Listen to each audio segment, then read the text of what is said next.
সুম্মা ইউমীতুকুম, তোমাদেরকে অতঃপর আমি আল্লাহ মরণ দিব।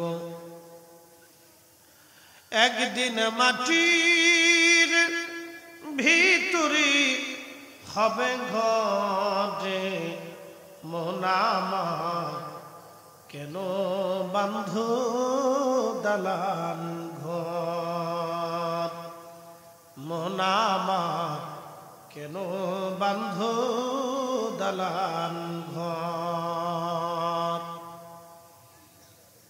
আমার মালিক বলতেছেন তোমাদেরকে আমি আল্লাহ মউত দেব। মানুষের মৃত্যুর পরে 24 ঘন্টা পরে মানুষের পায়খানা রাস্তা দিয়ে, শুনলে খুশি হবেন, পায়খানা রাস্তা দিয়ে একটা পোকা বের হয়ে সামাম শরীরের মধ্যে ছড়িয়ে পড়ে। এই পোকাটা শরীরের মধ্যে গন্ধ ছড়াইতে থাকে, দুর্গন্ধ, পচা দুর্গন্ধ। এটা মাটির দেহ বিদায়, মাটির সাথে মিশে যায়, তাড়াতাড়ি পচে যায়। এর সাথে পানির সংমিশ্রণ, সুলালাতিন মিন মাইন মাহিন, এমন একটা পানি যে পানি থেকে একটা দুর্গন্ধ বের হয়, এমন একটা পানি যে পানি থেকে দুর্গন্ধ বের হয়। ওই পানি থেকে আল্লাহ আমার বডি বানাইলেন, বডিটাকে তৈরি করলেন। এই জন্য আপনি দেখবেন আমাদের শরীর ঘামলে দুর্গন্ধ হয়, বাথরুমে দুর্গন্ধ, পেশাবে দুর্গন্ধ, রক্তে দুর্গন্ধ, আমাদের শরীরে দুর্গন্ধ, ঘামে দুর্গন্ধ। একটানা যদি 2-3 দিন গোসল না করেন শরীর থেকে দুর্গন্ধ বের হয়। কিন্তু শুনলে খুশি হবেন, আমার নবীর শরীর মোবারক থেকে সবসময় আল্লাহর জান্নাতের মেশকের ঘিরান আসতো, নবীর পেশাব মোবারক থেকেও ঘিরান আসতো, পায়খানা থেকেও ঘিরান আসতো, নবীর ঘাম থেকেও ঘিরান আসতো। আমরা আর নবী একই জিনিস না, এই কথাটাই কোনো ভাইদেরকে বুঝাইতে পারলাম না। কথা কন না কেন, ঠিক না বেঠে?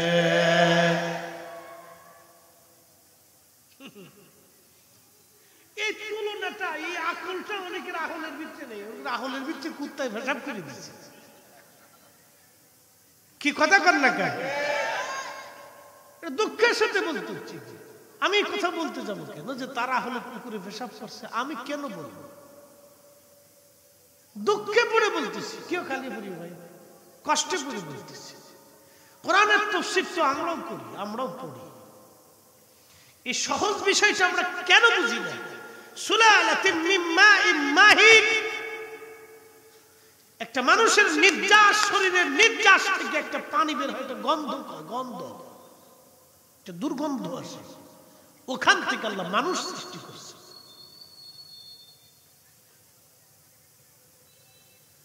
প্রত্যেক মানুষের শরীরে 2-4-5 দিন 7 দিন গোসল না করে শরীর থেকে পচা গন্ধ আসে। কি কথা কর না কেন, ঠিক কিনা? কিন্তু আমার রাসূল ছিলেন ভিন্ন। কোথায় কার সাথে মানুষ তুলনা দেয় বুঝি না কিছু। আমার রাসূল করিম ছিলেন সম্পূর্ণ ভিন্ন। আমরা মারা যাবার, সুম্মা ইউমীতুকুম, তোমরা মারা যাবে। আমরা মারা যাওয়ার পরে 24 ঘন্টা পর শরীর থেকে পচা গন্ধ বের হতে থাকে। কিন্তু আমার নবীর ইন্তেকাল হয়ে গেল। ইন্তেকাল হয়ে যাওয়ার পরে 3 দিন পর্যন্ত জিসম মোবারক দুনিয়ার উপরে ছিল। একসাথে বলবেন না আল্লাহু আকবার। 3 দিন পর্যন্ত জিসম দুনিয়ার উপরে, না গন্ধ, না পচা, না লাবণ্যতা নষ্ট, না চেহারা নষ্ট, কিচ্ছু না। যেমন নবী তেমন। আল্লাহু আকবার। যেমন নবী তেমন। শরীর থেকে তখনও মিশকির ঘ্রাণ আসতে লাগতেছিল। 3 দিন পর্যন্ত দুনিয়ার উপরে। বুঝাইতে পারবো না বন্ধু, যদিও রজবের মাস, উচিত ছিল মেরাজের আলোচনা তুলে ধরা, তারপর উপরে দিয়ে যাই। আল্লাহর নবীর পবিত্র মেরাজ শরীফ, এটা আমরা বলি নাই, আমরা করি নাই। যিনি নিলেন তিনি আল্লাহ, যারে নিলেন তিনি রাহমাতুল লিল আলামিন। এখানে কোনো পৃথিবীর মানুষের হাত নাই, কোনো ভুটাভুটির সিস্টেম নাই। কিয়ামত পর্যন্ত সব মুসলমান মিছিল করলেও আমার নবীর মেরাজ কখনো মিথ্যা হবে না। কথা কন না কেন, ঠিক কিনা?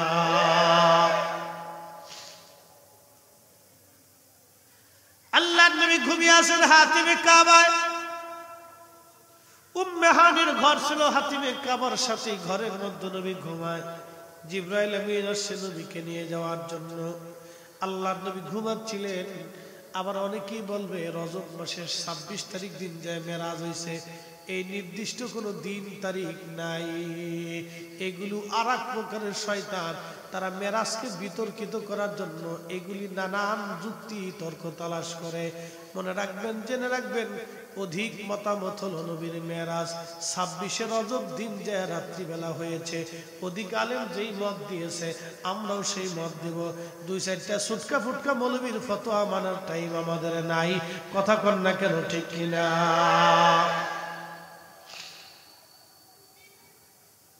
সারপুকা সারা দেশেই আছে, সারপুকা সারা দেশে আছে। এটি খালি কামড়াইতে থাকে, রক্ত সৃষ্টি থাকে। ওই সারপুকাটি সারা দেশে আছে, খালি খুশাখুশি করে, কামড়াকামড়ি করে। 26 রজব দিন যায় রাত্রিবেলা পবিত্র মেরাজ। এটাই সত্য, এটা বিশুদ্ধ। আজ থেকে 550 বছর আগে ইমাম হযরত আসকালানি, ইমাম জালালউদ্দিন সুয়ুতি, মোল্লা আলী কারি মক্কি, পৃথিবীর বড় বড় আইম্মা ইকরাম এটাই ঠিক। 26 তারিখ দিন যে রাত, এর উপরে কিতাব লিখছেন আল্লামা ইমাম কাজী আয়াস আল মালিকি, কিতাবুশ শিফা। এর কিতাবুশ শিফা শরহ করেছেন বিশ্ববিখ্যাত মুহাদ্দিস মোল্লা আলী কারি মক্কি, শরহে শিফা। এর উপর কিতাব লিখেছেন ইমাম আব্দুর রহমান জালালউদ্দিন সুয়ুতি, আল কিসাতুল বিসরা। একসাথে বলা যাবে না মারহাবা? ও ছাতা পাতা সারপুকা দেশে কত হয়েছে ভাই। এই আইসে বলবে 26 তারিখ দিন যে রাত্রিবেলা মেরাজ হয়েছে, এটার কোনো সুনির্দিষ্টতা ডকুমেন্টস নেই। ওরে কানার ঘরের কানা, ও ডকুমেন্ট খুঁজে পায় না।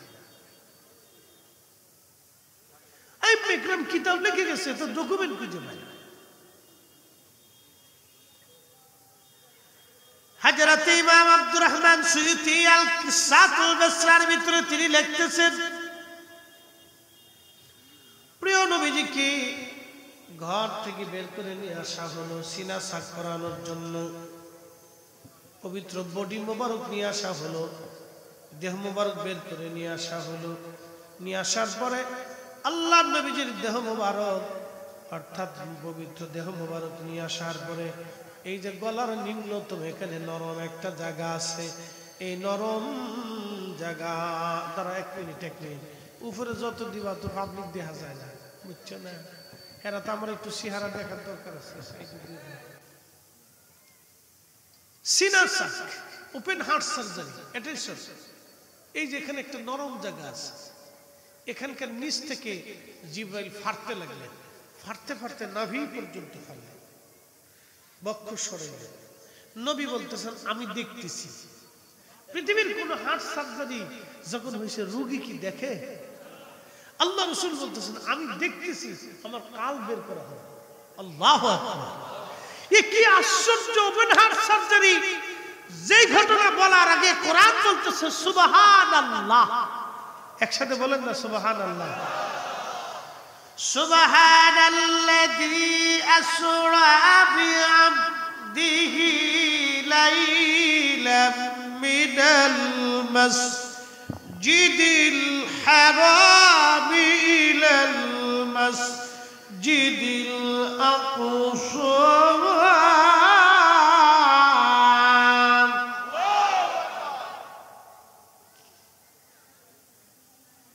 যেই ওয়াজ শুরু করার আগে আমার মালিক আমার আল্লাহ সুবহানাল্লাহ শব্দ বললেন। সুবহানাল্লাহ নিজেই আল্লাহ বলেছেন। আসরা, রাত্রিকালীন সফরকে আসরা বলা হয়। বিআবদিহি, আবদুন, দেহ এবং রুহুর সংযোগে আব্দুন হয়। শুধু রুহুকে আব্দ বলা হয় না, রুহুবিহীন শুধু দেহকেও আব্দ বলা হয় না। রুহু দেহের মিশ্রণে আব্দ বলা হয়, বি আবদিহি। ইমাম সুয়ুতী আল কিসাতুল বিসরার ভিতরে ব্যাখ্যা করছেন বি আবদিহি, লাইলা রাত্রিবেলা, মিনাল মসজিদিল হারাম, মসজিদে হারাম থেকে ইলাল মসজিদিল আকসা, বর্তমানে যে বাইতুল আকসা নিয়ে লড়াই হয় এটার নাম বাইতুল আকসা। এই আকসায় চলে গেলেন আমার নবীজি। যাওয়ার আগে ওপেন হার্ট সার্জারি চলতে লাগলো। আল্লাহ নবী বলেন আমি দেখতেছি আমার কাল বের করা হয়েছে। কাল বের করার পরে জমজমের পানি দিয়ে কাল ধৌত করা হলো। আমার কাল ধৌত করা হলো, তার মানে এটা না নবীর কালবের মধ্যে গুনাহের ময়লা ছিল, আবর্জনা ছিল। বিষয়টা এরকমও না, কারণ এই কালবের ভিতরে 30 পারা কুরআন আল্লাহ নাজিল করেছেন, 114টি সূরা আল্লাহ ওই কালবের ভিতরে দিয়েছেন। একবার জোরে বলা যাবে কি সুবহানাল্লাহ? 114টা সূরা। কয়টা? শোনেন, আমি যদি শুধু তাফসীর আপনাদেরকে বুঝাই আজকে আশ্চর্য লাগবে। 114টা সূরা। এখানে যে কালাম দেখতেছেন এটা কাগজের মধ্যে লেখা, কিন্তু কালামটা কার? এই কথাগুলি কার? দুনিয়ার পৃথিবীর কারো কথা না, কিন্তু এটা সব আল্লাহর জবানের, কুদরতি জবানের কথা, ঠিক কি না? এই যে বলতেছেন সুম্মা ইউমীতুকুম, তোমাদেরকে মৃত্যু দিব। তো 1450 বছর আগে কোরআনে বলতেছেন তোমরা মৃত্যুবরণ করবা। আজও পর্যন্ত কেউ পৃথিবীতে বেঁচে থাকতে পারে না। কি কথা করে না কেন? তাহলে কোরআনের একটা শব্দ কি কখনো মিথ্যা হয়েছে? এরপর আল্লাহ বলতেছে সুম্মা ইউহয়ীকুম, তোমাদেরকে আবার আমি আল্লাহ জীবন্ত করব। ওই মাটি থেকে উঠাইয়া কবরে প্রশ্ন করব, কবর ওইখানে রাইখে আবার হাসরের মাঠে আমি তোমাদেরকে উঠাবো, তোমাদেরকে আবার জীবন দিব। বিচার আচার সালিশ দরবার যা আছে কইরিয়ে মারপিট দিয়ে একবারে বাটাম সালাম চলন দিয়ে, আর যারা ভালো কাজ করে আসবা তাদেরকে জান্নাত দিয়ে দিব, সুখময় স্থানে দিব। আর ভালো কাজ যদি না করো তাহলে কায়দা মতো বাটাম সালাম দিব। বুঝতে পারছেন? সুম্মা অতঃপর ইলাইহি তুরজাউন, তোমরা ওই আল্লাহর কাছে ফিরে যাবা যে আল্লাহর কাছ থেকে আইছো। আমরা ছিলাম কার কাছে? আবার ফিরে যাব কার কাছে? আল্লাহর কাছে। যখন ছিলাম তখন গুনাহ খাতা কিচ্ছু ছিল না। এখন আল্লাহর কাছ থেকে ফিরে যাওয়ার সময় কিছু গুনাহ নিয়ে দিতেছি, কিছু মিছে কথা, কিছু ওয়াকাম কুকাম, কিছু মানুষ ঠকাইলো, নামাজ ছেড়ে দিছি, রোজা ছেড়ে দিছি, হজ ছেড়ে দিছি, যাকাত ছেড়ে দিছি, ভাই ঠকাইছি, বোন ঠকাইছি, সন্তান ঠকাইছি, পিতামাতা ঠকাইছি, প্রতিবেশী ঠকাইছি, আত্মীয় ঠকাইছি, এতিম ঠকাইছি, মালে কম দিছি, খাবারে ভেজাল দিছি, মিথ্যা কথা বলছি, মারামারি করছি, গুতাগুতি করছি, গীবত করছি, তহমত করছি, এই অন্যের ক্ষতি করছি, ক্লিকবাজি করছি। কি কথা কর না কেন? ঠিক কিনা? এই সব কিছু নিয়ে আল্লাহর কাছে গেলে আল্লাহ বলে বান্দা কি নিয়ে এসো? আল্লাহ চুরি করছিলেন। ছিলাম কার কাছে? যাব কার কাছে? তো আল্লাহর কাছে যাইয়ে কি সামনে নিয়ে কি দাঁড়াবেন? কি নিয়ে দাঁড়াবেন? আল্লাহ এই যে এগুলি নিয়ে এসেছি, কি নিবেন? আল্লাহ বলছেন আইয়ুকুম আহসানু আমালা, আহসানু আমালা, আহসানু আমালা। তুমি ভালো আমল নিয়ে আসো, ভালো কাজ নিয়ে আসো, ভালো কাজ নিয়ে আসো। ভালো কাজ করার জন্য ভালো মন লাগে। কি লাগে? ভালো একটা মন লাগে, ভালো একটা নফস লাগে। এই কোরআনে আল্লাহ বলছেন ইয়া আইয়াতুহান নাফসুল মুতমাইন্না তুরজিই ইলা রাব্বিকি রাদিয়াতাম মারদিয়া। এই যে ওলি, ওলি বুঝাইতে হলে বেশি দলিল লাগে না, এই এক আয়াতের দলিলই চলে। আমার দেশে অনেক কি ওলি এগুলো কোরআনে কোথায় আছে? ও কানা কোরআন পড়ছে কি আর বুঝছে কি? আল্লাহর কোরআনে কি বলতেছে? ইয়া আইয়াতুহান নাফসুল মুতমাইন্না তুরজিই ইলা রাব্বিকি রাদিয়াতাম মারদিয়া ফাদখুলি ফি ইবাদি ওয়াদখুলি জান্নাতি। আল্লাহ বললেন হে নফস মুতমাইন্না মানে প্রশান্ত আত্মা, সুস্থ আত্মা, ভালো আত্মা, নামাজ পড়ছো, রোজা করছো, জিকির করছো, হক হালাল মতো চলছো, ক্লিকবাজি করো নাই, রিয়া, কামনা, বাসনা, আশা, আকাঙ্ক্ষা, অহংকার, অহমিকা, হিংসা, বিদ্বেষ, যাবতীয় কুরিপু থেকে তুমি নিজেকে মুক্ত রেখে আমি আল্লাহকে খুশি করছো। ইরজিই ইলা রাব্বিকি রাদিয়াতাম মারদিয়া, তুমি আমার সন্তুষ্টির দিকে আসো, আমি তোমার উপরে সন্তুষ্ট, আমি তোমার উপরে খুশি। খাজা বাবা আজমিরির উপরে আল্লাহ খুশি, খাজা বাবা আজমিরির আত্মার উপরে আল্লাহ খুশি, হুজুর গাউসে পাকের আত্মার উপরে আল্লাহ খুশি, ইমামুল আজমের আত্মার উপরে আল্লাহ খুশি, সব সাহাবীদের আত্মার উপরে আল্লাহ খুশি। বলে দিলেন রব রাদিয়াল্লাহু আনহু ওয়া রাদু আন যালিকা লিমান খাশিয়া রাব্বা, আমি আল্লাহ তোমাদের উপরে সন্তুষ্ট, তোমরা আমি আল্লাহর উপরে সন্তুষ্ট। ফাদখুলি ফি ইবাদি ওয়াদখুলি জান্নাতি, তোমরা আমার জান্নাতে চলে আসো, আমার সন্তুষ্টির জন্য আসো। হুজুর গাউসে পাকের উপর আল্লাহ খুশি, খাজা বাবা আজমিরের উপর আল্লাহ খুশি, বাহাউদ্দিন নাশমান বুখারীর উপর আল্লাহ খুশি, মুজাদ্দিদ আল ফুসানির উপর আল্লাহ খুশি, 360 আউলিয়া বাবা শাহজালালের উপর আল্লাহ খুশি, খানজাহানের উপর আল্লাহ খুশি, শাহ মাকদুমের উপর আল্লাহ খুশি, আইম্মে কিরামের উপর আল্লাহ খুশি, তাবিঈন তাবিঈনদের উপর আল্লাহ খুশি, উলামায়ে মুতাকাদ্দিমিন মুতাআখিরিনদের উপর আল্লাহ খুশি। কারণ তারা হচ্ছে নফসে মুতমাইন্না, আল্লাহর সন্তুষ্টি প্রাপ্ত আত্মা। যারা আল্লাহকে খুশি করেছে, এই আত্মা আল্লাহকে খুশি করেছে, এই আত্মা নফসে মুতমাইন্না, প্রশান্ত আত্মা। যখন এই বান্দাগুলি কবরে চলে যায়, আমার মালিক বলতেছে ফাদখুলি ফি ইবাদি ওয়াদখুলি জান্নাতি, তোমার কবরটাকে আমি জান্নাত বানাবো। আল কবরু রাউযাতুন মিন রিয়াজিল জান্নাহ, কারো কারো কবর হবে জান্নাতের বাগান, আল্লাহ তাদের কবরকে জান্নাতের বাগান বানাবে, তাদের কবর হবে জান্নাতের বাগান। কিন্তু দুঃখের বিষয়, খাজা বাবা আজমিরির কবর রওজা হয়ে গেল, হযরত দাতা গঞ্জে বখশের কবর রওজা হয়ে গেল।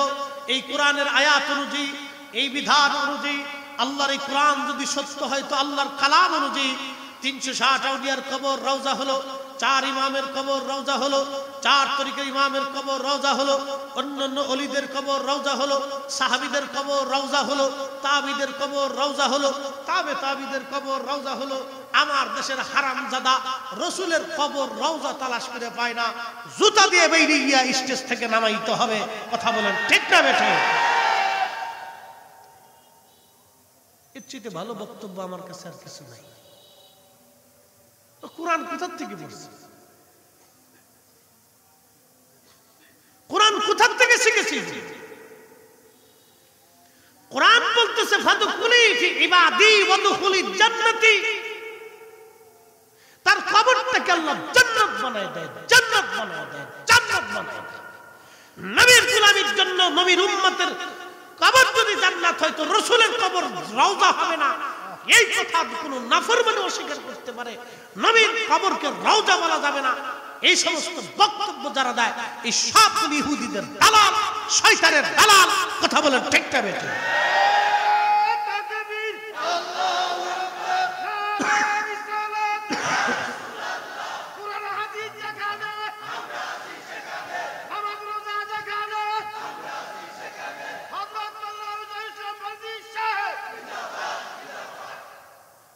আমি কি আমার বক্তব্য বলছি না কোরআন থেকে বলছি?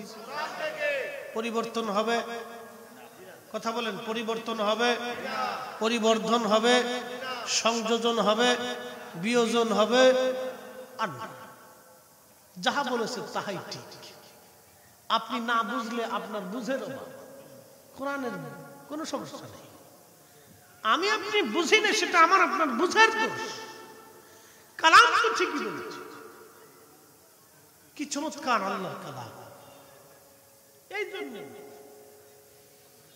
এই জন্যই নফসে মুতমাইন্নার অধিকারী যারা, তাদের দেহ মাটিতে পচে না, তাদের দেহ মাটিতে পচে না।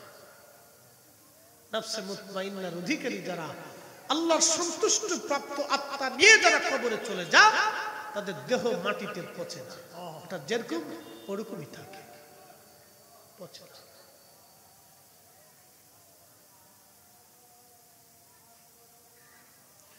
বরুড়ার মুসলমান, প্রিয় নবীজি বলতেছেন, সিনা সাক করার পরে আমার কাল মোবারক বের করা হলো। কাল বের করার পরে আমি দেখলাম আল্লাহ জান্নাত থেকে খাজিনা ভরে আমার জন্য আমার আল্লাহ পাক ইলম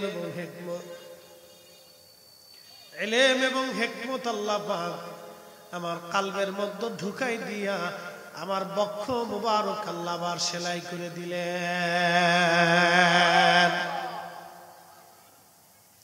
দিকে দিকে হাসি, লোকে লোকে খুশি, চল সে নবী মেরাজে, চল সে নবী মেরাজে।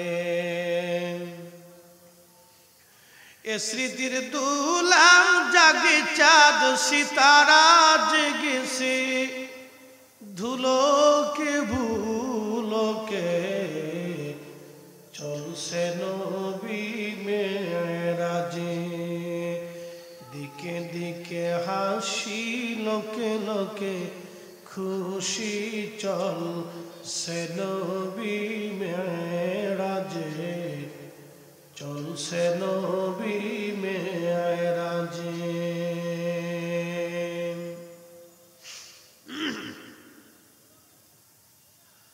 বরুড়াবাসী, প্রিয় নবী বললেন বুরাক আনা হলো। এই বুরাক খচ্চরের চাইতে ছোট, গাধার চাইতে একটু বড় একটা প্রাণীর মতো। বুরাকটা লাফালাফি নাড়াচাড়া করে। জিব্রাইল ধমক দেয়, বলে বুরাক তুমি কি জানো তোমার পিঠে আজকে কে চড়বে? হাবিবুল্লাহ, আল্লাহ যারে দাওয়াত করেছেন আর সে মোয়াল্লা নিয়ে যাওয়ার জন্য, তুমি বেয়াদবি কইরো না। নবীজি বলতেছেন বুরাক ভয়ে চুপসে গেল। এমনই ভয় বুরাক পাইল, বুরাকের শরীরের পশমের গোড়া দিয়ে ঘাম বের হয়ে আসলো। ডরে ভয় ঘাম বের হয়ে আসছে, চুপসে গেল বুরাক। কেঁদে বলে, হুজুর, জিব্রাইল বেয়াদবির জন্য করি না, নবীর কদমে আমার একটা আরজি।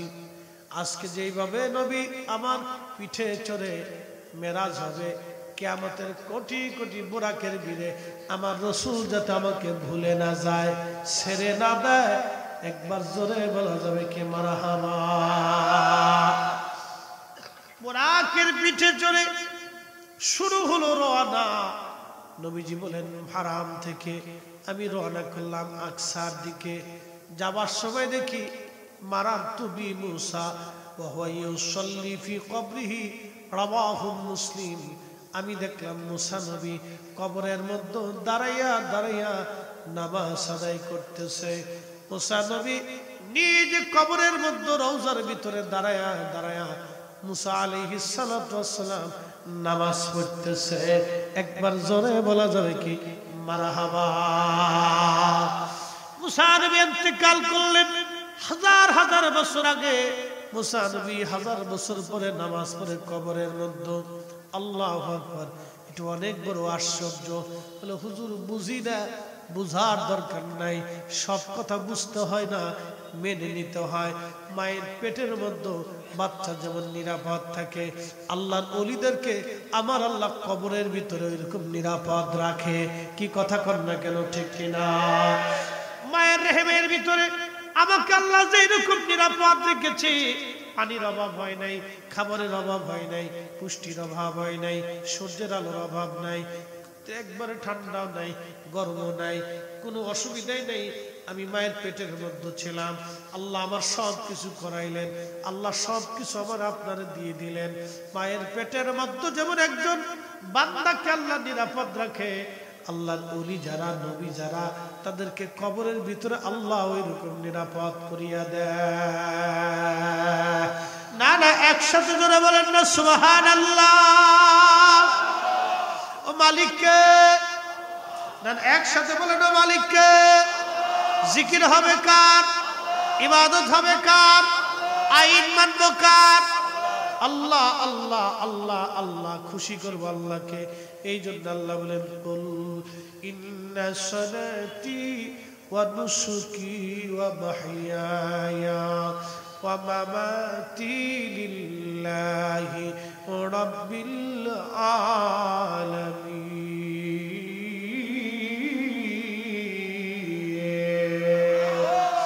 হুজুর আপনি বলে দেন সালাত আমি আল্লাহর জন্যে, কুরবানি আমি আল্লাহর জন্যে, কুরবানি আমি আল্লাহর জন্যে, নামাজ আমি আল্লাহর জন্যে, জিন্দেগি আল্লাহর জন্যে, আমাদের জীবন আল্লাহর জন্যে। বলে হুজুর এটা কেমন বুঝলাম না, আপনাদেরকে আর একটু পরিষ্কার করে বুঝাই, মনোযোগ দিয়ে কথাগুলি শুনবেন। অবরুরার মুসলমান, এই যে আপনারা ধান লাগান, যদি নিয়ত করেন আল্লাহ কিছু ধান আমি পাবো, এই ধান থেকে কিছু ধান আমি নিজে খাবো, কিছু ধান আমি অভাবী মিসকিনকে দেব, কিছু ধান আমি নিজে খাবো, কিছু ধান অভাবী মিসকিনকে দেব। আল্লাহ রাসূল বলতেছেন এই নিয়ত করার কারণে আল্লাহর বান্দার যত ধান হবে কিয়ামতের ময়দানে ধানের কোনো হিসাব নাই। বান্দা রিজিক খায়, খাই তো অবশ্যই তো আপনি খাবেন, আমিও খাবো, খাওয়া তো নিস নাই, খাইতে তো হবে। বান্দা যদি নিয়ত করে আল্লাহ তুমি আমার যে উত্তম উত্তম রিজিক দিবা, সুন্দর সুন্দর খাবার দিবা, আল্লাহ খাবার খাওয়ার পরে যেন আমি তোমার জিকির করি, তোমার ইবাদতে দিন কাটায়, তোমার গোলামিতে যেন আমার দিন চলে, আল্লাহ এই পুষ্টি দিয়ে যেন আমি শক্তি দিয়ে তোমার ইবাদতে কাটাই, এই চিন্তা যদি কোনো আল্লাহর বান্দা করে খাবার খায়, আবার এই নিয়ত যদি কোনো বান্দার অন্তরে থাকে, আল্লাহ রাসূল বলেন কিয়ামতের ময়দানে তার খাবারের কোনো হিসাব হবে না, কারণ এই খাবারটাও সে আল্লাহর জন্য খাইছে। কথা কোন ঠিক কিনা? তাহলে আমাদের জিন্দেগি আল্লাহর জন্য।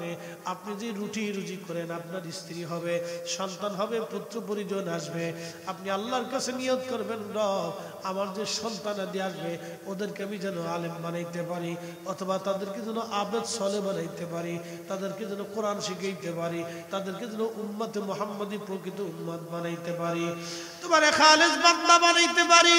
এই চিন্তা করিয়া কোনো বান্দা যদি তার সংসার শুরু করে দেয়, আল্লাহু আকবার, তাহলে ওই সংসার, স্ত্রী, পুত্র পরিজন কিয়ামতের ময়দানে সে পরীক্ষার কারণ হবে না, ওই সন্তানগুলো আল্লাহর জন্য হয়ে যাবে। ওয়া মাহইয়ায়া, তার জিন্দেগি হবে আল্লাহর জন্য, আল্লাহর জন্য, আল্লাহর জন্য। ওয়া মামাতি,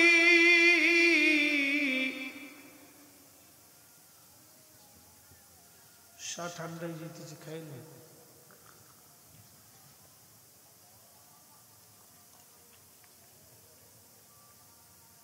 এটা না খাইলে বিপদ। চা খাওয়া ভালো, বেশি করে খাবেন। এক কাপ চার ভিতরে 3টা আপেলের প্রোটিন থাকে, এটা জানেন না। চা খাইলে দাঁত শক্ত হয়, হাড় মজবুত হয়। প্রতিদিন চা খাবেন, 100 কাপ পারলে এটাও খাইবেন, অসুবিধা নেই। না চিনি ছাড়া খাবেন, চিনি লবণ ছাড়া চা খাবেন, আদা দিয়ে। আদা আরো ভালো খাবার। এই কোরআনে আল্লাহ বলছেন, আল্লাহ জান্নাতে নেওয়ার সাথে সাথে আদার শরবত খাওয়াবে। আসতে কইলেন কে সুবহানাল্লাহ? এ দুনিয়ার এত আদা না, এটা খালি জাল লাগে। এই আদা না, জান্নাতের আদা খুব মজার আদা। এই আদা শরবত আল্লাহ খাওয়াবে জান্নাতে নিয়ে। তার মানে আদা খুব উপকারী খাবার, পেটের জন্য অনেক উপকারী আদা। এই জন্য আদা দিয়ে রং চা কায়দা মতো খাবেন, পারলে 100 কাপ খাবার অসুবিধা নেই, কিন্তু বিড়ি খায়েন না, এটা খায়েন না, বিড়ি খায়েন না, এটা খান, বেশি করে খান। পান খান, কিন্তু তামুক খায়েন না। পান খান, যদ্দূর পারেন খান। প্রত্যেক দিন যদি 100 বিড়ি খান তাও অসুবিধা নেই, খান। সুবরি খাবেন, খান, অসুবিধা নেই, এটা একটা গাছের ফল, এখানে উপকার আছে। চুন খায়েন না, এটা পাথর দিয়ে বানায়, শামুক দিয়ে বানায়। এটা খাইলে ভিতরে চর্বি জমে জমে, খুব মারাত্মক। এটা খালি একটু জিহ্বার উপরে লাগাই দিয়ে এক চাপটি, বাস তাহলে বুঝবেন যে চুল কি জিনিস। তো এইটা ভিতরে চলে যায়, বুঝছেন না? ওটা না খাওয়াই ভালো। চুল তামাক এই দুইটা বাদ দিয়ে সুপুরি আর পান যদ্দুর পারেন খান, চা খান, বিড়ি খায় না, ভালো জিনিস খান। হালাল হালালটা খান, বিশুদ্ধটা খান, বালাটা খান। আল্লাহ এটা খাইতে বসে। ফসা ফসা আমি যাবি খাইতে আল্লাহ নিষেধ করছে। ভালো জিনিস খাইতে বসে, কম খান কিন্তু ভালোটা খান। আল্লাহ কি চায় বান্দার দুঃখে থাকুক? যহারাল ফাসাদু ফিল বাররি ওয়াল বাহরি বিমা কাসাবাত আইদিন নাস। জলে আর স্থলে বিপদ আর আপদ, মুসিবত আর বালা, এগুলি আমাদের দু হাতের রুজি। আল্লাহ জোর করে সাফাই দেয় না, আমরা নেই এই কারণে আল্লাহ দেয়। কথা কর না, ঠিক কিনা? এই যে খাবারে মানুষের ক্যান্সার হয়, ক্যান্সার হয়, হার্টের সমস্যা, ডায়াবেটিসের সমস্যা, ব্লাড প্রেশার, এই যে সমস্ত নানান রোগ, এগুলি খাদ্যের ভিতর থেকে আসতেছে। কেন দেয় জানেন? খাবারে মানুষ যারা ভেজাল দেয়, চালি ভেজাল, ডালি ভেজাল, তেলে ভেজাল, লবণে ভেজাল, চিনিতে ভেজাল, মশলায় ভেজাল, এই সবজিতে ভেজাল, এই ফলে ভেজাল, চারপাশে খালি ভেজাল আর ভেজাল, ফরমালিন বিষ, এটে সেটে আমি যাবি আন্দা গান্দা ফসা। এগুলি মানুষের শরীরে ঢুকতে ঢুকতে ঢুকতে ঢুকতে রক্তে ভেজাল হচ্ছে, কিডনি সমস্যা, লিভারের সমস্যা, পাকস্থলীর সমস্যা, নানান রোগে মানুষ আক্রান্ত হচ্ছে, নানান রোগে আক্রান্ত হচ্ছে এই ভেজাল খাবার। তারপরে ভেজাল খাবার কারা খাওয়া? মানুষে খাওয়া। যারা খাবারের ভিতরে ভেজাল দেয় তারা কি মানুষ? একসাথে বলেন, তারা কি মানুষ? তারা মানুষ না। মুসলমান পরে আসে। মুসলমানের শর্ত আল্লাহ কোরআনে যেগুলি দিছে এগুলি পূরণ করতে হলে করার পরে আসতে হবে। মুসলমান পরে আসেন, তারা মানুষ কিনা আগে এটা দেখে যে মানুষ হইতে পারছে।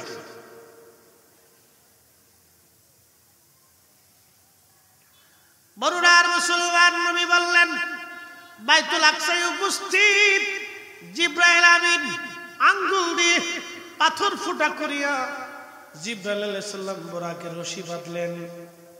বোরাকের রশি বাঁধিয়া আল্লাহর নবী বলতেছেন, আমি মসজিদে বাইতুল আকসায় ঢুকলাম। ঢুকার পরে দেখি হযরত ইব্রাহিম আলাইহিস সালাম দাঁড়ায়া দাঁড়ায়া নামাজ পড়তেছে। ইব্রাহিমকে দেখতে তোমাদের নবীর মতো দেখা যায়। আল্লাহর নবী আরো বলতেছেন, ও নবী আমার উম্মতের, আরে আমি দেখলাম ঈসা নবীও এক কোনায় দাঁড়ায় দাঁড়ায় নামাজ পড়ে। হযরত ঈসা নবীর ঘাড় বাবড়ি এই পর্যন্ত চুল ছিল। চুলগুলি এত সুন্দর যেন বে বে বে বে মুক্তার দানার মতো পানির ফুটা পড়তেছে, চিক চিক চিক চিক করে চুল।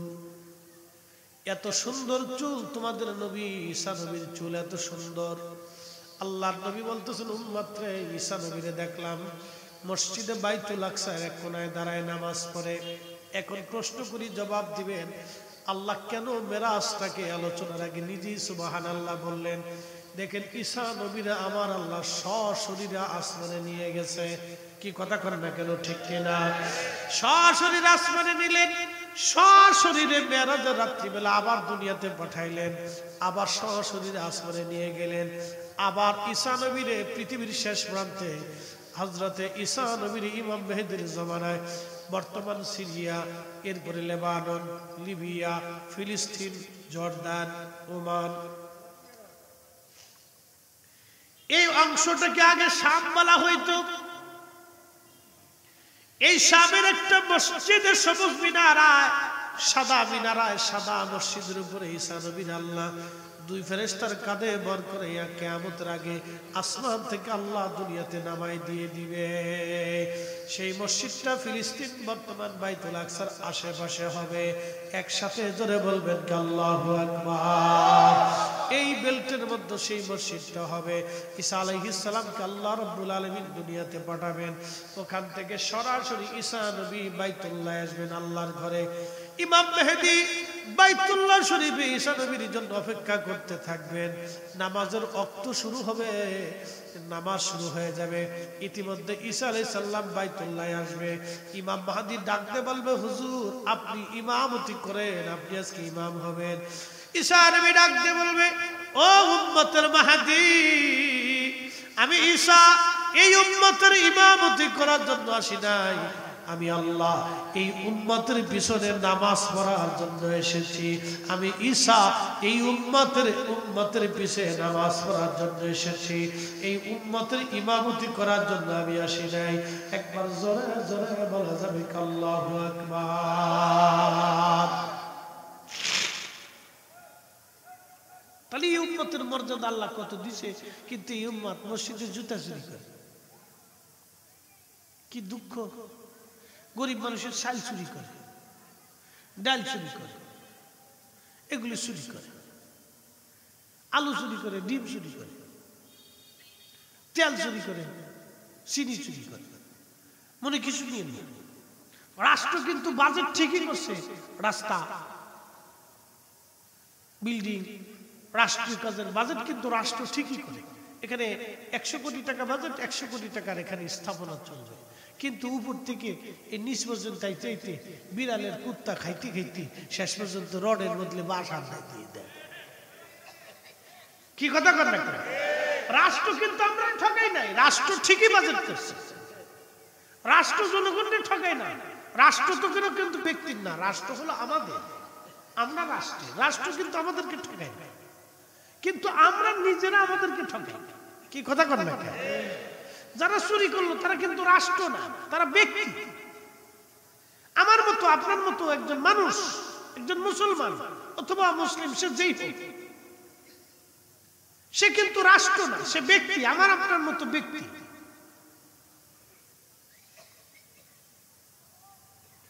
কিন্তু বড় আফসোস হচ্ছে সত্য যে আমরা মুসলিম, আমরা শ্রেষ্ঠ নবীর উম্মত, আমাদের শ্রেষ্ঠত্ব আল্লাহ এত বেশি পরিমাণে দিছে যে এই উম্মতের মাহদির পিছে হযরত ঈসা নবীর নামাজে দাঁড়ায় যাবে। একসাথে বলবেন না আল্লাহু আকবার? না না, আরো জোরে, আরো জোরে, আরো জোরে, জোরে জোরে জোরে। তাহলে এই উম্মতের ওলিদের কবর আল্লাহ রওজা বানাই দিয়েছে। এই আসতে ফেলেন কে? জোরে কর। এই উম্মতের ওলিদের দাম কত? উপরেও ওলি, নিচেও ওলি, মাটির উপরেও ওলি, মাটির নিচে ওলি, মাটির উপরেও দাম, মাটির নিচেও দাম। বুঝে যাবে নাকি? এগুলি আমি আপনাদেরকে সূক্ষ্ম তত্ত্ব দিয়ে বুঝিয়ে যাচ্ছি, সূক্ষ্ম তত্ত্ব এগুলি। হাজিরিন, হযরত ঈসা নবী এক পাশে নামাজ দণ্ডায়মান, প্রিয় নবীজি বলতেছেন দুনিয়ার মানুষে। এরপরে দেখলাম হযরত মুসা নবী দাঁড়ায় দাঁড়ায় নামাজ পড়ে। এখন প্রশ্ন, মুসা নবী ছিল কবরের ভিতরে, আপন রওজার মুবারকের মধ্যে, রওজা থেকে বের হইয়া বাইতুল আকসায় আসছে। এখন আমার প্রশ্ন, নবীরা কি রওজার ভিতরেই থাকে না রওজা থেকে বের হয়? জোরে, আরো জোরে। তার মানে বোঝা গেল আমাদের নবী আসে, এই উম্মতের মাঝেও নবী আসে। এই আসতে বললেন কেন? জোরে বলেন। তার বাস্তব প্রমাণ সহিহ বুখারীর কিতাবুর রুজ্জা, মান রাআনি ফিল মানামি ফাকাদ রাআল হক। যে আমাকে স্বপ্ন দেখছে সে বাস্তবে আমি নবী দেখছে। আমি ফরিদি সাহেবের স্বপ্ন অবাস্তব হবে, শুধুমাত্র স্বপ্ন থাকবে। রাসূল কারীমের স্বপ্নটা বাস্তব হবে, শুধু স্বপ্নের মধ্যেই থাকবে না, এটা বাস্তবে পরিণত হবে। নবী বলছেন, আমি আসলে আমি নিজেই এসেছি, স্বপ্নে আমি দেখাইলে আমি নিজেই দেখিয়েছি। তার মানে উম্মতের মাঝে নবী আসে, নবী আসে, নবী আসে, আগামীতেও আসবে। নবী এসেছিল, নবী উম্মতের মাঝে আসে, আগামীতেও আসবে। উম্মতের সাথে দেখা করে, উম্মতের সাথে দেখা করে, উম্মতকে দর্শ দেয়, উম্মতকে শিখায়, উম্মতকে ধন্য করে, উম্মতের গুনাহ মাফ করায় দেয়। যারা বিশ্বাস করতে পারে নাই ও এখনো কামিল মুসলমান হতে পারে নাই। কথা বলেন ঠিক ঠিক? এত দলিল লাগে বোঝার জন্য? খালি করে দলিল দেন, দলিল দেন, এত দলিল লাগে।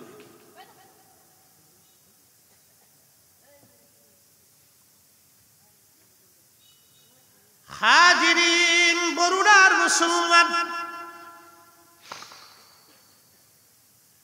আল্লাহর নবী রাসূল করিম সাল্লাল্লাহু আলাইহি সাল্লাম বলেন, এরপরে দেখলাম 1,24,000 নবী রাসূল তশরীফ আনছে। আসতে হলো কেন জোরে বলেন? যারা যেখানে যে অবস্থায় ছিল সব নবীরা এসে তশরীফ আনছে। নবীরা উপস্থিত, কোন নবী আর বাকি নাই, সব নবীরা আসছে। জিব্রাইল ডাক দিয়ে বলেন, হুজুর একামত শুরু হয়ে গেছে, কার জন্য আর অপেক্ষা করবেন? ইয়া রাসূলুল্লাহ, আপনি আজকে সামনে দাঁড়ায় যাবেন, আজকের ইমামতিতে সব নবীরা আজকে আপনার পিছনে নামাজ আদায় করবে। আমার নবী ইমামুল মুরসালিন, শ্রেষ্ঠ নবী দিলামনি, তরিয়ে নিতে রোজ হাসুরি, পথ না ভুলি, তাই তো দিলে পাক কুরআনের বাণী। খুদা তোমার মেহেরবানি, সুন্দর ফুল সুন্দর ফল, মিঠা নদীর পানি, খুদা তোমার মেহেরবানি, খুদা তোমার মেহেরবানি। আল্লাহুম্মা সাল্লি আলা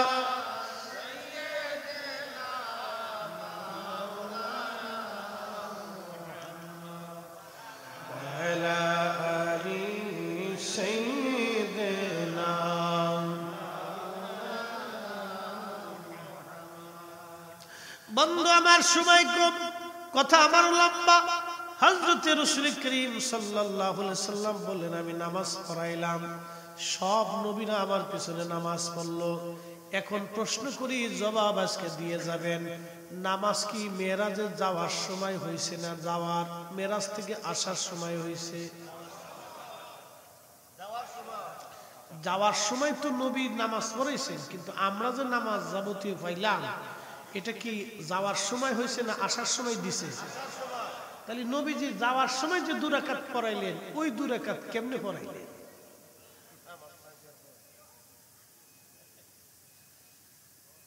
বুঝতে পারছেন? রাসূলের ইলম নিয়ে যারা প্রশ্ন তোলে, ওদের মতো বোকা পৃথিবীতে আর একটাও নাই। এদের মতো বোকা পৃথিবীতে আর একটাও নাই। এই জন্য কোরআন বলতেছে, কামা আরসালনা, এই কোরআন আল্লাহ বলতেছেন, কামা আরসালনা ফীকুম রাসূলাম মিনকুম ইয়াতলু আলাইকুম আয়াতিনা ওয়া ইউযাক্কিকুম ওয়া ইউআল্লিমুকুমুল কিতাবা ওয়াল হিকমাতা ওয়া ইউআল্লিমুকুম মা লাম তাকুনু তা'লামুন।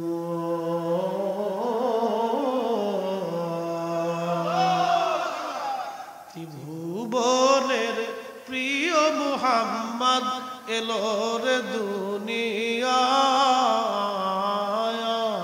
রে সাগর আকাশ বাতাস দেখবি যদিয়া, আয় রে সাগর আকাশ বাতাস দেখবি যদিয়া। ধুলির ধরা বেহেশত আজ জয় করিল দিল রে লাজ, আজকে খুশির ঢল নেমেছে দুশোর সাহারায়, রে সাগর আকাশ বাতাস দেখবি যদিয়া, আয় রে সাগর আকাশ বাতাস আল্লাহুম্মা সাল্লি আলা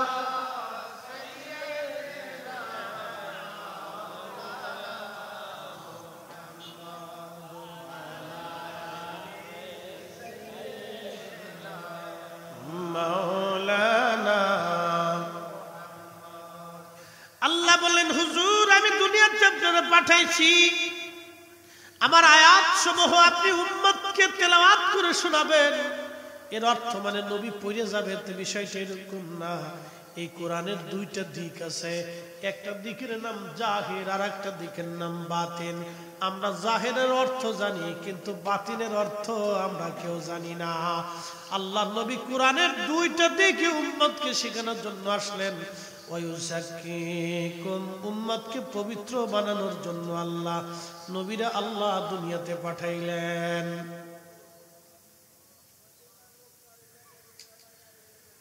নবীর উম্মতের পর আল্লাহ বলতেছেন ওয়ায়ুআল্লিমুকুমুল কিতাব, আপনি উম্মতকে কিতাব শিখাবেন। অথচ আমার নবীজির জীবনেও কোনোদিন একটা অক্ষরও কারো কাছ থেকে শিখে নাই।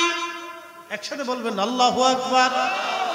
আমরা নবীর জীবনে কোনোদিন একটা অক্ষরও কারো কাছ থেকে শিখে নাই, কিন্তু আল্লাহর কোরআন বলতেছে হুজুর আপনি উম্মতকে কিতাব শিক্ষা দিবেন, ওয়াল হিকমা, এবং বিজ্ঞান শিখাবেন, হিকমত জ্ঞান, প্রজ্ঞা, মেধা, জ্ঞান, ইলম, বিজ্ঞান শিখাবেন।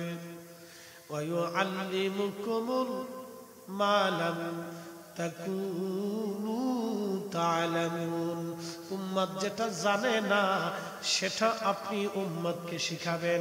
এখন আপনারা প্রশ্ন করতে পারেন, ফরিদে হুজুর আমার নবী কি মোবাইল বানাইতে পারছিল? দেখেন, প্রশ্ন নাকি করতে পারে। আমার নবী কি মোবাইল বানাইছেন না, ইউটিউব বানাইছেন না, ফেসবুক বানাইছেন না, পারমাণবিক বোমা বানাইছেন না, জাহাজ বানাইছেন না, রকেট বানিয়েছেন না, এই যে অপারেশন সিস্টেম, চিকিৎসা বিজ্ঞান নবী বানাইছেন? তাহলে নবী কি জানেন? নবীর চাইতে উম্মত বেশি জানে। এখন আপনাদেরকে প্রশ্ন করে দিয়ে যাব, এত আধুনিক বিজ্ঞান, জ্ঞান বিজ্ঞান এত কিছু হইল, আপনারা বলে দেন শাহজালাল রহমাতুল্লাহ আলাইহি জায়নামাজ দিয়ে নদী পার হইছে, কথা সত্য না মিথ্যা? বলবেন হুজুর কোন কিতাবে আসছে? কোনো কিতাব লাগবে না। আজকে 750 বছর পর্যন্ত মুসলমানের মুখে মুখে মুখে মুখে কথা এখনো চলে আসতেছে। কথা জোরে বলেন, কত বছর? 700 বছর, 750 বছর ধরে একটা কথা মুখে মুখে প্রচার হচ্ছে, উনি জায়নামাজ বিছিয়ে নদী পার হয়েছে। 750 বছর পর্যন্ত একটা মিথ্যা পৃথিবীতে এইভাবে থাকতেই পারে না।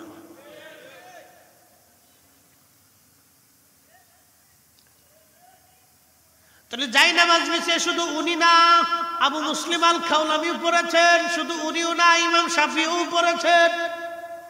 এখন প্রশ্ন, জ্ঞান বিজ্ঞানের এত উপরে উঠছে, ফেসবুক, মোবাইল, ইউটিউবে ইশারা দিলে ছবি উঠে, ইশারা দিলে মোবাইল চলে, ইশারা দিলে ইউটিউব চলে, কি চলে, ঘোড়ার ডিম, আগর ডিম, বাগর ডিম, এত কিছু হয়েছে।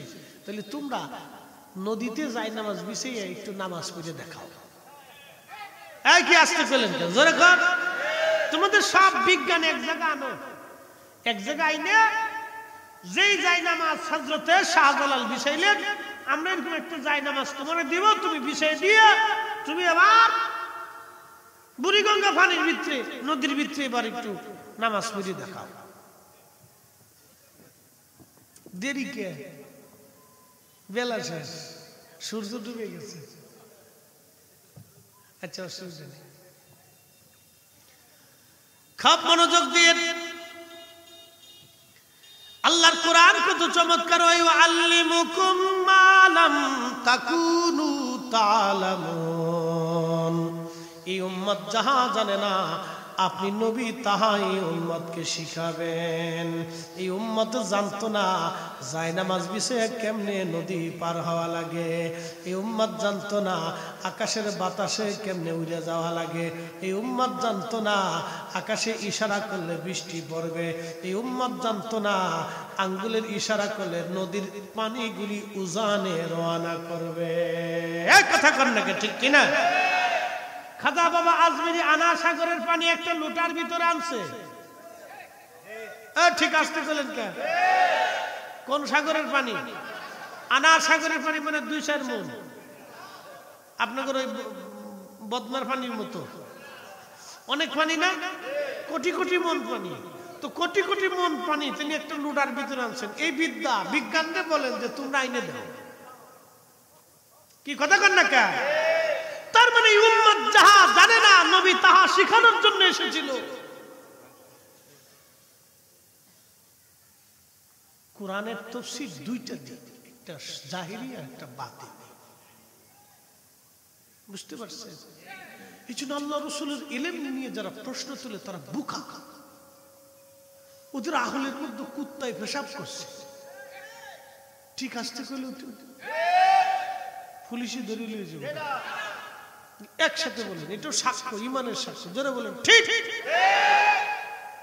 আকল নষ্ট হয়ে গেছে।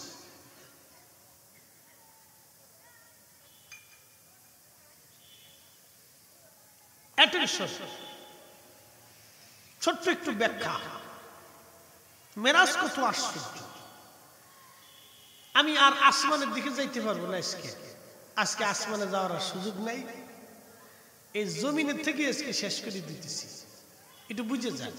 নবীজি মেরাজ ঘুরে ঘিরে আসমান জমিন সব দেখি টিকে আসার পরে অজুর পানি তখনও গড়ায়, বিছানা তখনও গরম। প্রশ্ন, নবীজি 2 রাকাত নামাজ পড়াইলেন। 2 রাকাত নামাজ পড়াইতে অন্তত না হলেও রসুল তো নবী তো আমাদের মতো, তার তো এই ঠুকুর ঠাকুর নামাজ না। আমরা তো ঠুকুর ঠাকুর নামাজ দিতে খালি যদ্দূর তাড়াতাড়ি দাঁড়াইছে, দূরে দূরে এসে আলহামদুলিল্লাহ রাব্বিল আলামিন আর রহমানির রহিম মালিক ইয়াউমিদ্দিন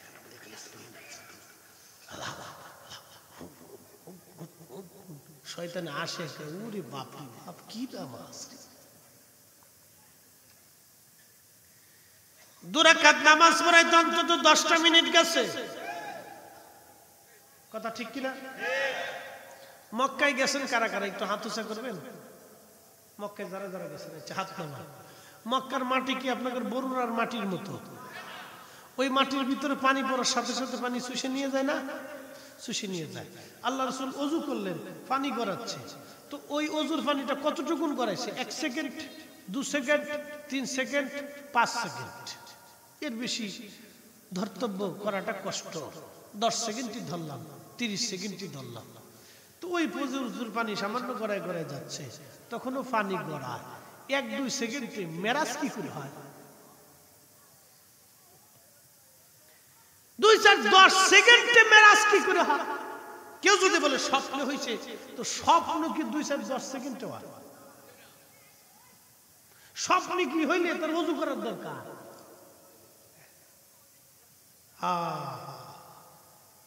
এখানেই তো রহস্য লুকানো। 1,24,000 নবীর সাথে নবীজি কর্মর্দন করলেন, মুসাফা করলেন, মুআনাকা করলেন, কুশল বিনিময় করলেন। আধা মিনিট করেও যদি একজন নবীর সাথে সময় দেয়, তাহলে এই 60,000 মিনিট। সুবহানাল্লাহ কি বাড়ি যায়? কয় হাজার মিনিট? 60,000 মিনিট। 60,000 মিনিটটা আপনি আবার ভাগ দেন, গুণ দেন, কত ঘন্টা? তখন ওযুর পানি গড়ায়। এর অর্থ হলো মেরাজ ঠিকই হয়েছে, ওযুর পানি তখনও গড়ায়, ঠিকই গড়াইছে। তামাম সৃষ্টিকে আমার আল্লাহ স্টপ করে দিয়ে শুধু আমার নবীর মেরাজ চলমান রেখেছে। হ্যাঁ, কথা বলেন ঠিক না বেঠে? রাসূলের মহান ইজ্জতের একটা অংশ। অতএব ওই নবীর ইজ্জত নিয়ে কোনো প্রশ্ন করা যাবে হতে পারে বুদ্ধিমান আকলওয়ালাদের জন্য, আশিক রাসূলদের জন্য কোনো প্রশ্ন নাই। কিন্তু আবু জেহেল মার্কা যারা, তারা প্রশ্ন করবে। কথা ঠিক কিনা? আবু জেহেলের মার্কা যারা, তারা প্রশ্ন করবে। উপস্থিতি অনেক ওয়াজ আমি আপনাদেরকে সূক্ষ্ম পয়েন্টে মূল কথাগুলি আপনাদের সামনে উপস্থাপন করছি। বাকি আলোচনা ওলামা ইকরাম আছেন। 2 জন আজহারি আসতেছেন, আমার খুব প্রিয় মানুষ, আলহামদুলিল্লাহ।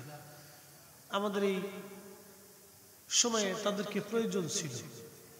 আল্লাহ যেন আমার আসারি ভাইদেরকে হায়াতের মধ্যে তৌফিক বরকত দিয়ে দেয়। আমি তো তাদের আলোচনা আপনারা ইনশাল্লাহ শুনবেন। আর মজুমদার সাহেব তিনি সবাইকে নিয়ে এই মাহফিলটা রসুলের এসকে নবীর ঈদে মিলাদুন নবীর মাহফিল। ওরা কয় আমরা বলে রবিউল আউয়াল মাসে খালি মিলাদুন নবী করি, আমরা যে রজব মাসে মিলাদুন নবী করি তার প্রমাণ হলো আজকে। কি কথা কর না কেন? আমরা রজবেও মিলাদুন নবী করি, আশিকদের জন্য মিলাদুন নবী যে কোনো সময়। কি কথা কর ঠিক কি না? আশিকদের জন্য মিলাদুন নবী যে কোনো সময়, 12 মাসের যে কোনো সময় সে করতে পারে। আলহামদুলিল্লাহ আজকে তার একটা বাস্তব প্রমাণ। আপনারা বসবেন, কথা শুনবেন, আমার জন্য দোয়া করবেন। মাহে রমজানের জন্য প্রস্তুতি নেন। দুনিয়া অল্প সময়ের জন্য, আল্লাহর কাছে আমরা আবার ফিরে চলে যাব। কিছুই নিয়ে যাওয়ার সুযোগ নেই। আমাদের আগের অনেক বক্তা কবরে চলে গেছে, আগামী দিন আমাদের পালা আসবে। মুসল্লিরাও চলে গেছে, আপনাদের পালাও সামনে আসবে। আমরা সবাই দুনিয়া থেকে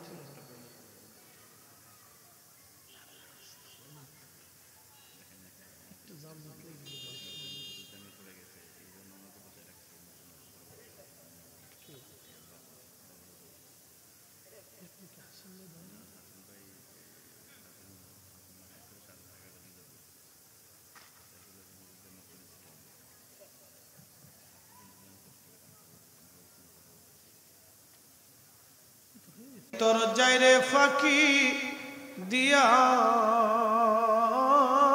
রে সোনার জিন্দগি তো যায় ফাঁকি দিয়া। ও আদম রে পাগ ধরিয়ে গেছে দাড়ি,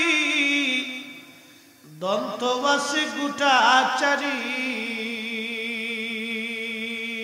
হ্যাঁ কায়েম ভাই ঠিক আছে, মাইক তো ফাটাফাটি। টোন ভালো আছে না আজকে? মাইক ভালো। আল্লাহ কায়েমবার ব্যবসারে বাম্পারে উঠাই দিক। আমার খুব মায়ের মানুষ আর কি, খুব মহব্বত করি। জিন্দগি তোর যাইরে ফাঁকি দিয়া রে সোনার জিন্দগি তোর যায় ফাঁকি দিয়া। ও আদম রে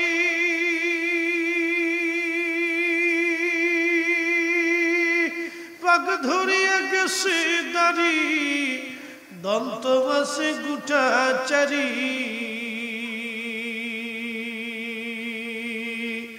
সমন জারি গিয়াছে করিয়ারে সোনার জিন্দগি তোর যায় ফাঁকি দিয়া। আল্লাহ আল্লাহ আল্লাহ আল্লাহ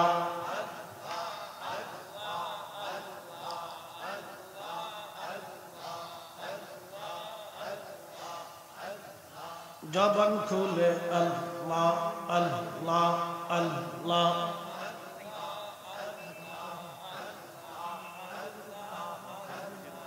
আল্লাহ আল্লাহ আল্লাহ আল্লাহ।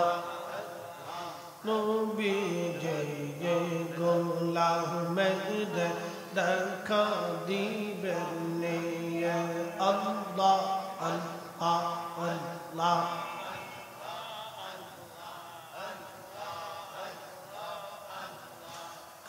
গহলে দেখা দিবানি এই গৌনবী কোন সাধনে পাইব তোমায়।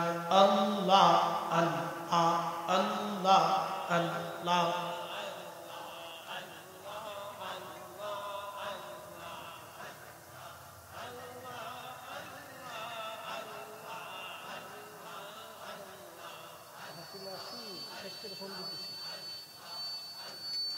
কঠিন মরুর দাগে সে রাখালিয়ার বয়সে বকরি চরান বন জঙ্গলা এই গৌন বিজে কোন সাধনে পাইব তোমায় আল্লাহ আল্লাহ আল্লাহ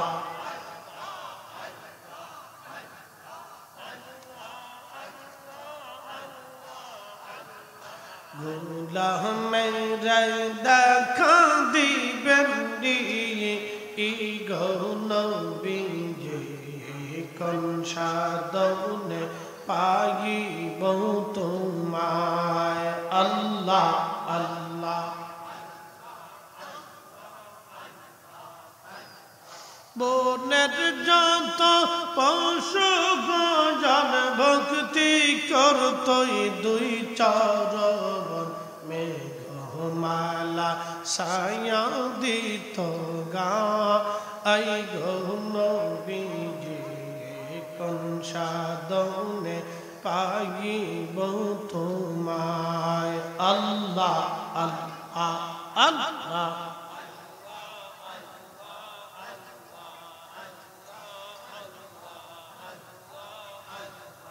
গোলামের দেখা দিবেন এই গৌন বিজে কোন সাধনে পাইব তোমায় আল্লাহ আল্লাহ আল্লাহ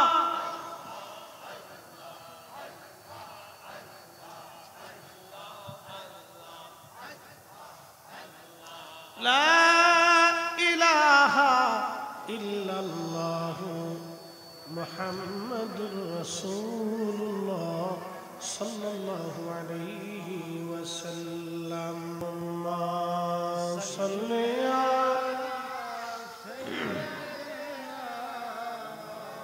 মাওলানা মুহাম্মাদ ওয়া আলা আলি সাইয়্যিদিনা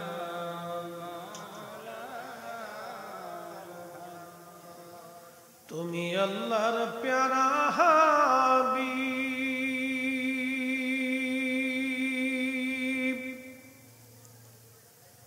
তোমার তুলনা নাই কেউ আর তোমার মতো আকাশ ভ্রমণ করেনি কোন পয়গম্বর আল্লাহুম্মা সাল্লি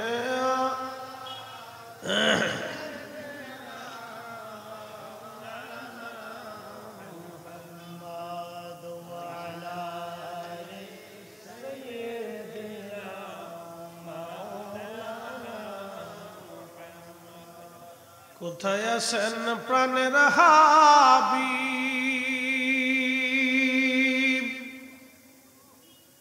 আমাদেরকে সারিয়া আপনি বিনে কি লাভ হবে এ ধরাতে থাকিয়া আল্লাহুম্মা মাশাআল্লাহ আল্লাহু আকবার ওয়া আলা আলি সাইয়্যিদিনা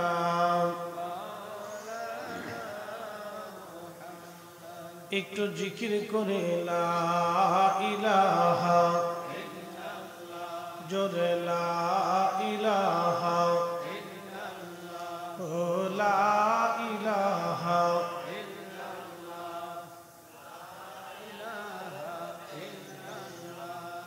حسبي ربي جل الله ما في قلبي غير الله نور محمد صلى الله لا إله إلا الله لا إله لا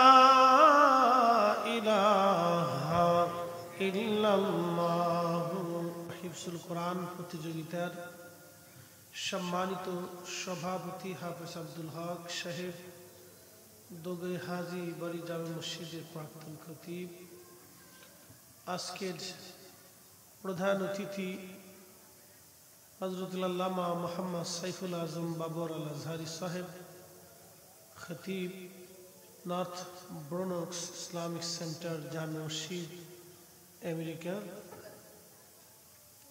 আজকের প্রধান বক্তা গাউসুল আজম জামে মসজিদের সম্মানিত খতিব, মিশর আল আজহার বিশ্ববিদ্যালয়ের সাবেক ভিপি শেখ সৈয়দ হাসান আল আজহারি সাহেব।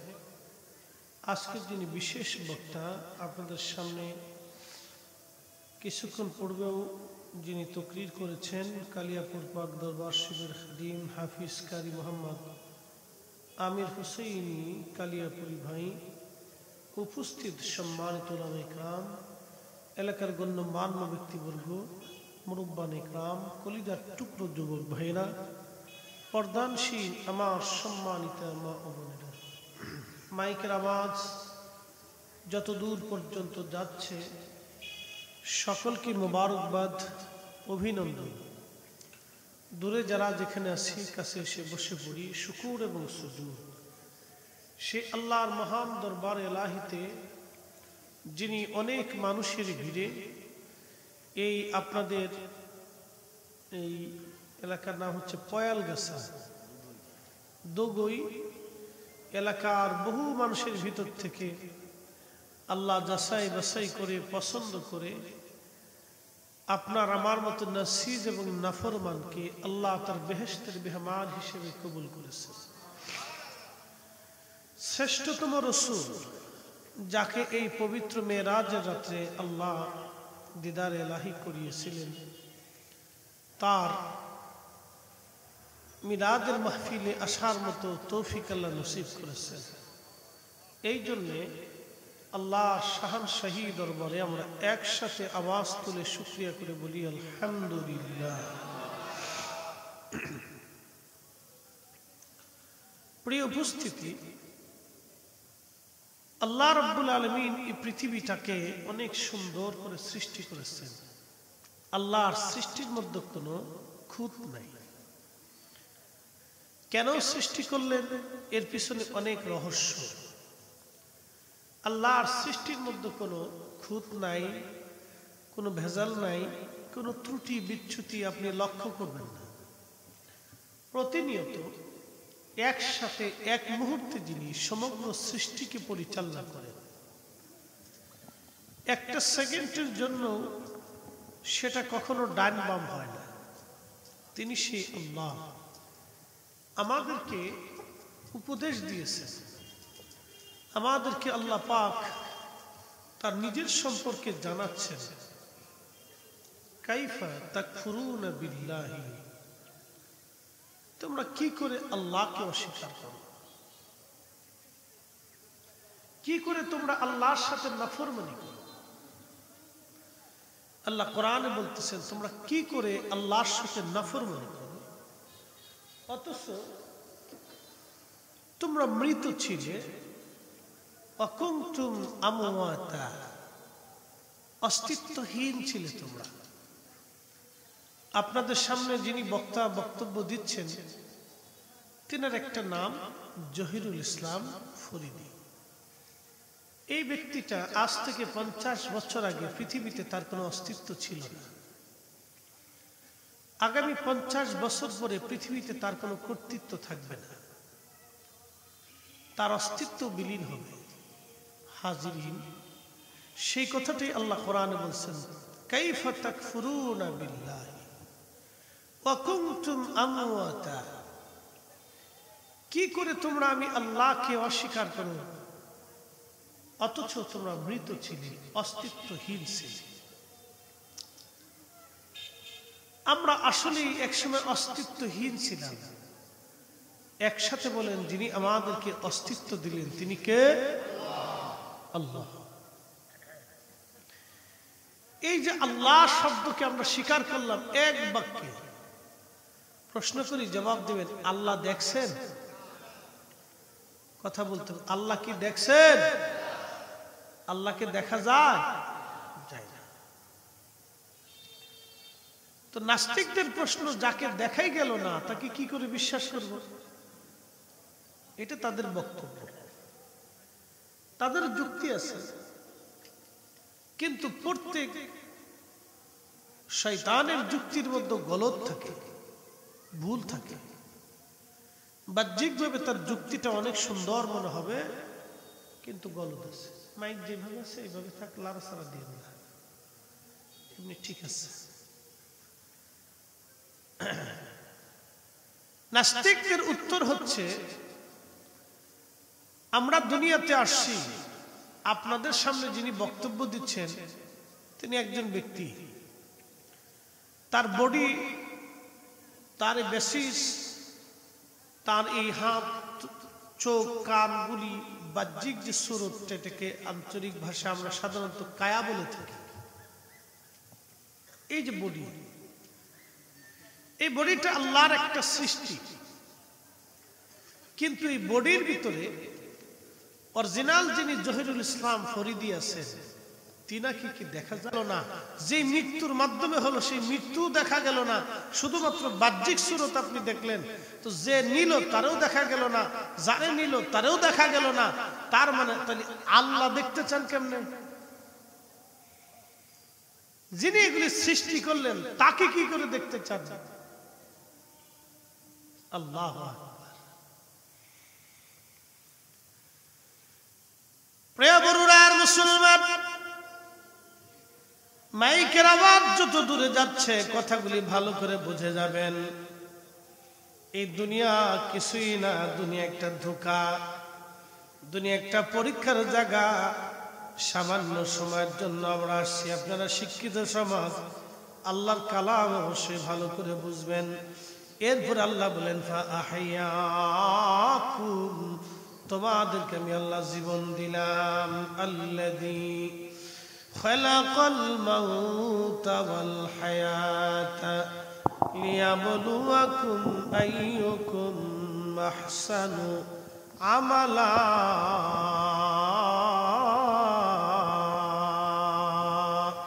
একটু দর্শী বলেন আল্লাহুম্মা সাল্লি আলা, এখানে বলেন, এখানে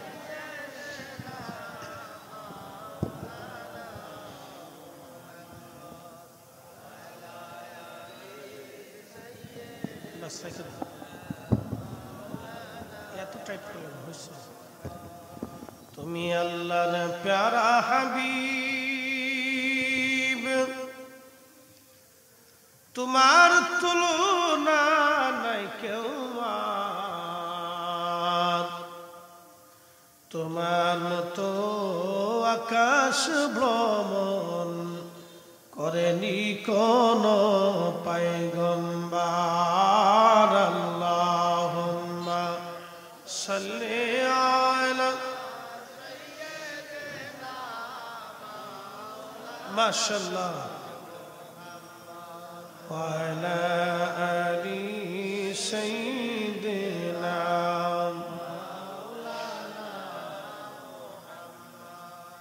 আল্লাহ বললেন, অস্তিত্বহীন ছিলে তুমি পৃথিবীর মধ্যে, তোমার কোনো অস্তিত্ব দুনিয়ার মধ্যে ছিল না। ফাআহইয়াকুম, আমি মালিক তোমারে অস্তিত্ব দিলাম, আমি রব তোমারে দুনিয়ার মধ্যে অস্তিত্ব দিলাম। কি করে অস্তিত্ব দিলাম? বাদা আল খালকুল ইনসানি মিন তুরাব, আমি মানুষের সৃষ্টির সূচনা করেছি মাটির মাধ্যমে। সুম্মা জাআলা নাসলাহু, নসল আমি বৃদ্ধি করেছি। সুলালাতিন মিন মাইন মাহিন, আমি মানুষের বংশধারা তৈরি করলাম এক পানির মাধ্যমে। একবার জোরে বলা যাবে কি আল্লাহু আকবার। চার রঙের মশলা দিয়াম, যে কইরাছে তোর গঠন, চার রঙের মশলা দিয়াম। আগুন, পানি, মাটি, বাতাস করিয়া প্রকাশ আগুন পানি মাটি বাতাস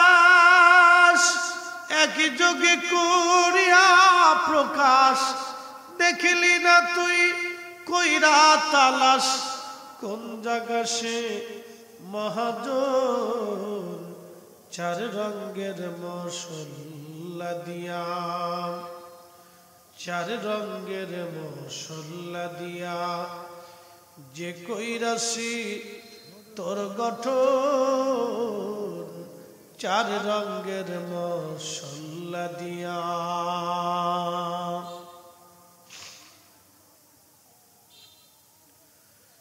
খুবই মনোযোগ দিবেন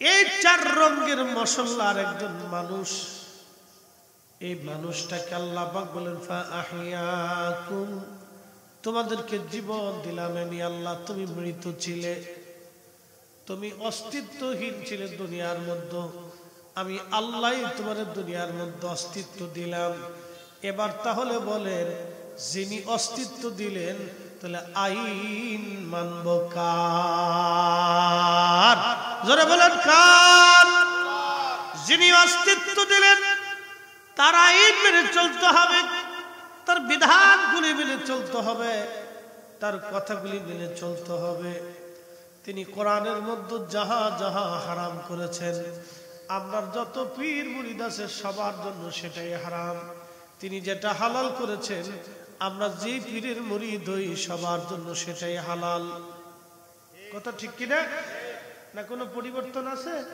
কোনো সুযোগ নেই আমরা যে পীরের মুরিদ হই কোরআন শরীফে যেটা আল্লাহ হালাল করছে সেটা হালাল আমরা যেই পীরের মুরিদ হই আল্লাহর কোরআনে যেটা হারাম করছে সেটা হারাম আমরা যেই পীরের মুরিদ হই আল্লাহ যেটা করতে বলেছেন করতেই হবে আমরা যেই পীরের মুরিদ হই আল্লাহ যেটা ছাড়তে বলেছেন ছাড়তে হবেই কোনো পরিবর্তন নেই লা তাবদীলা কালিমাতিল্লাহ আল্লাহর কালামের কোনো পরিবর্তন হয় না কি চমৎকার আল্লাহর কথাগুলি তোমাদেরকে জীবন দিলাম কিভাবে সুলালাতিন মিন মাইন মাহিন ধাবমান পানি থেকে যেটা পুরুষের পৃষ্ঠ থেকে বের হয় এবং নারীর বক্ষ থেকে আসে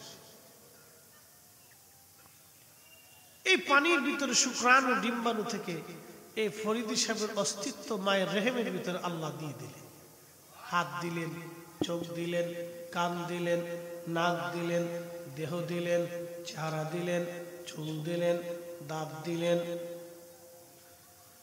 আল্লাহ বাহুল বায়ান আবার আল্লাহ ভাষা দিয়ে দিলেন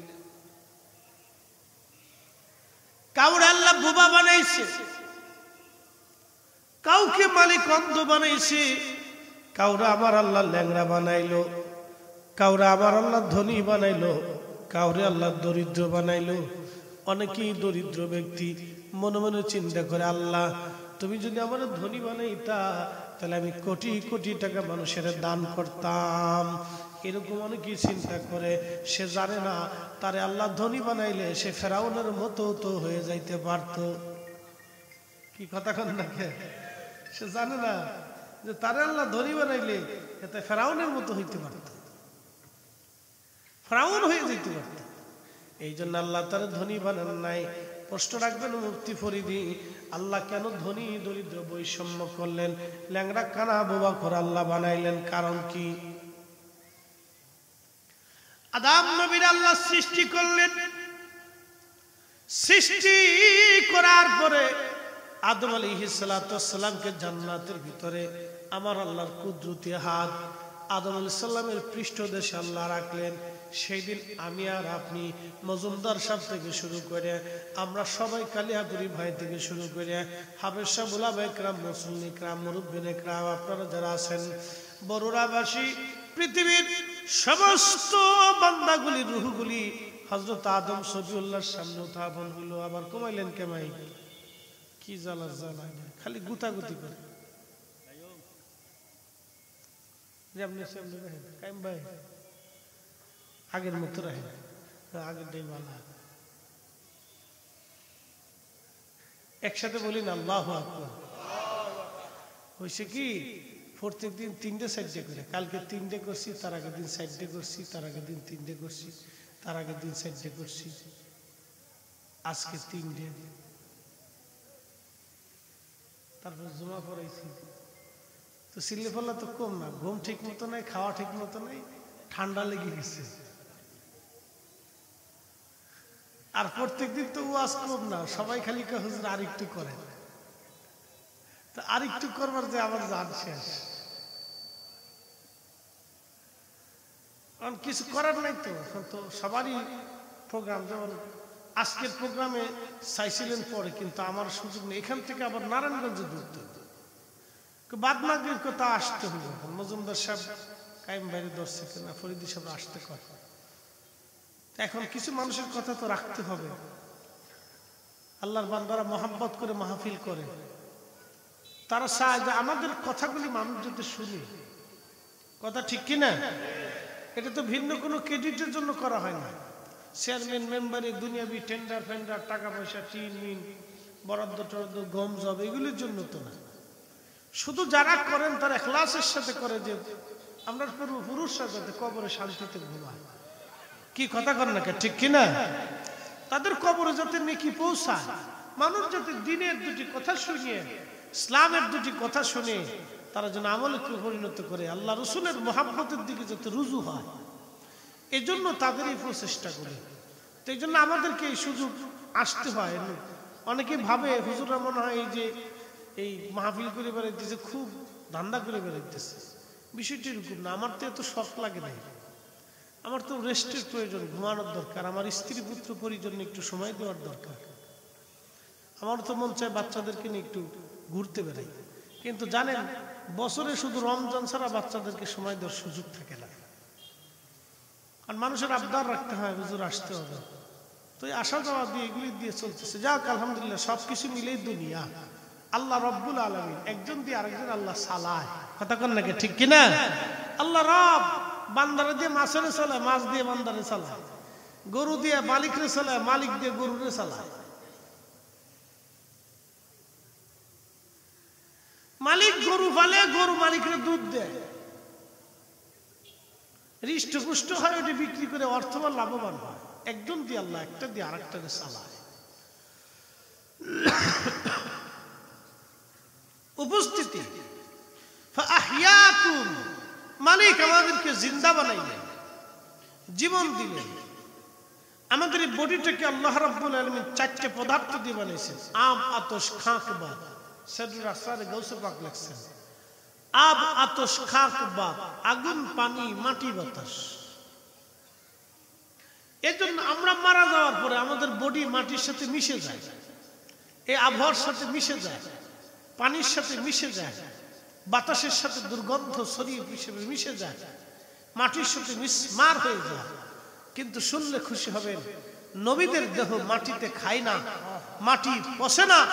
আমার রাসূল করিম ছিলেন ভিন্ন, যার কারণে পবিত্র মেরাজে রাসূল করিমকে আল্লাহ রাব্বুল আলামিন সশরীরে সপ্তম আসমান পাড়ি দিয়ে লা মাকান, যে স্থানের কোন সীমানা নির্দিষ্টতা নাই, সীমানাহীন, তুলনাহীন, উপমাহীন একটা মাকানে আল্লাহ তার রাসূলকে নিয়ে আল্লাহর দিদার দিয়ে নবীর ইজ্জতকে আল্লাহ বুলন্দ করেছে। ওই নবীর শান আর ইজ্জত সম্মান নিয়ে যারা টানা হাসরা করে, এসব হলো শয়তানের দালাল। কথা বলেন ঠিক না বেঠিক? কাউকে বুঝাইতে পারি, কাউকে বুঝাইতে পারি না। কেউ বুঝে, কেউ বুঝে না। প্রিয় উপস্থিতি, এরপরে আমার আল্লাহ পাক আরেকটা শব্দ বললেন।